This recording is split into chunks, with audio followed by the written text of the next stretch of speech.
LKG చదివే పసి పిల్లాడి దగ్గర నుంచి 70 ఏళ్ల పండు ముసలి వరకు ఊపిరాడకుండా కొన్ని క్షణాలైనా ఉండగలరేమో కానీ సోషల్ మీడియాలో యాక్టివ్గా లేకుండా ఒక్క క్షణం కూడా ఉండలేరు.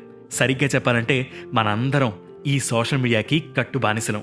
ఏంటిప్పుడు మొబైల్ ఫోన్ చూడకూడదు, సోషల్ మీడియా వాడకూడదు అని చెప్తానని ఎక్స్పెక్ట్ చేస్తున్నారా? అలా చెప్పను కానీ వేరేలా చెప్తాను వినండి. అన్నం తిన్నని పిల్లలు మారం చేస్తుంటే ఆకాశంలో చందమామను చూపిస్తూ అమ్మ గోరుముద్దలు తినిపించే రోజుల దగ్గర నుంచి పిల్లల చేతుల్లో మొబైల్ ఫోన్లు పెట్టి మీకు నచ్చిన గేమ్ ఆడుకోండి, ఎంటర్టైన్మెంట్ ఫీల్ అవ్వండి, నేను అన్నం తినిపిస్తా అనే రోజులకి వచ్చేసాం. ఓకే, నేను చెప్పేది ఒక్కసారి ఆలోచించండి. మీ ఫ్యామిలీ అంటే అమ్మ, నాన్న, అక్క, తమ్ముడు ఇలా మీరంతా కలిపి కూర్చుని ఒక్కరు కూడా ఏ సోషల్ మీడియాలో యాక్టివ్గా లేకుండా హాయిగా ఫోన్లు పక్కన పెట్టేసి కూర్చుని ఒక్క గంట సేపు హాయిగా కబుర్లు చెప్పిన రోజులు ఉన్నాయా? ముఖ్యంగా చదువుకునే టీనేజర్లు మొబైల్ ఫోన్లో చదువుకుంటేనే ఎక్కువ చదువు వస్తుందని తల్లిదండ్రులకి ఒక మాయమాటలు చెప్పి 24 గంటలు ఆ ఫోన్లని చదువుకి తప్ప మిగిలిన అన్ని పర్పస్లకి వాడుతుంటారు. నేను సోషల్ మీడియాలో యాక్టివ్గా ఉంటే నీకేంటి భయ్యా నొప్పి అంటావా? అక్కడికే వస్తున్నా. పడుక్కున్న వెంటనే నిద్ర రాకపోవడం, యాంగ్జైటీ, స్ట్రెస్గా ఫీల్ అవ్వడం, సోషల్ మీడియాలో చూపించే పక్కవాడి లైఫ్ స్టైల్తో కంపేర్ చేసుకుని వాళ్లలా మనమెందుకు ఉండట్లేదే అని డిప్రెషన్లోకి గురి కావడం, హనీ ట్రాప్లు, డీప్ ఫేక్లు, సైబర్ నేరాలు ఇలా ప్రతి ఒక్కళ్ళు ఏదో ఒక సందర్భంలో దీనికి బాధితులై ఆఖరికి ప్రాణాలే తీసుకోవడం. నేను పైన చెప్పిన వాటిల్లో ఖచ్చితంగా ఏదో ఒకటి మీరు ఫేస్ చేస్తున్న ప్రాబ్లమ్స్లో ఒకటి అయి ఉంటుంది. అవునా కాదా?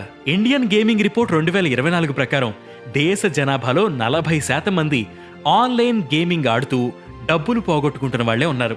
అందులో 70% మంది 18 నుంచి 24 ఏళ్ల మధ్య వయసు ఉన్నవాళ్లే.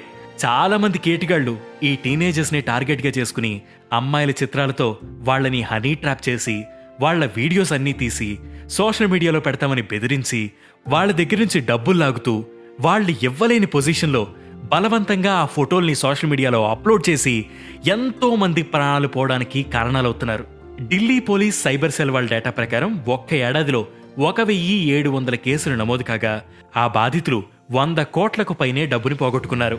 ఇవ్వనంటే అంతే సంగతులు, చచ్చేంత వరకు వెంటాడుతూనే ఉంటారు. ఇలా ఒకటేంటి చెప్పుకుంటూ పోతే ఈ సోషల్ మీడియా వల్ల చాలా ఇబ్బందులు పడుతున్న వారు కోకొల్లలు. మరి దీని నుంచి బయటపడాలంటే మేమేం చేయాలో చెప్పమంటారా? చెప్తాను వినండి. మీకు మీరే కొన్ని బౌండరీస్, కొన్ని లిమిట్స్ పెట్టుకోవాలి. ఎంతవరకు సోషల్ మీడియాలో యాక్టివ్గా ఉండాలనేది మీరే ఒక బౌండరీని సెట్ చేసుకోండి. అంతసేపే వాడండి, తర్వాత దాని నుంచి బయటకు వచ్చేయండి. మీ ఫిజికల్ యాక్టివిటీని పెంచే పనులు చేయండి. పర్సన్ టు పర్సన్ ఇంటరాక్షన్ అవ్వండి. వాళ్లతో హాయిగా కబుర్లు చెప్పండి. సరదాగా ఆ మెమరీస్ అన్ని గుర్తుపెట్టుకోండి. యోగా చేయడం, మెడిటేషన్ చేయడం లాంటివి ప్రాక్టీస్ చేయండి. మెల్లమెల్లగా ఈ ఎడిక్షన్ నుంచి బయటకు వచ్చేయండి. ఆ రోజు ఒక్కసారి మీ లైఫ్ని అబ్జర్వ్ చేసుకుంటే మీకు ఆ డిఫరెన్స్ ఏంటో అర్థమవుతుంది. ఉంటాను మరి.